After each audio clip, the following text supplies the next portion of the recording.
Salama ianao Ramsey? Salama e. Saika anao dépôt 50 000 ariary azafady. Ny dépôt amin'ny comptenao ihany.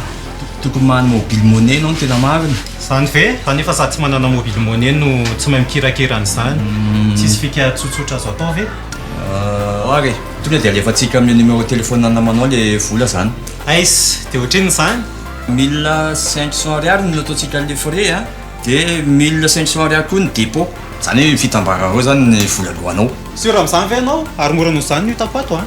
Za mba somary diso kely fotsiny fa zao hoe mehona aloha le izy dia hita eo e.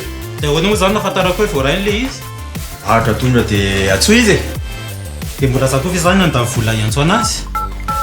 Karakory? Vola tsy voaray? Tsy haiko fa tsisy vola navy amin'ny telefônina kako. Sao dia mba diso numéro ianao? Aleo hoe verina le vola fa hitady vahaolana hafa.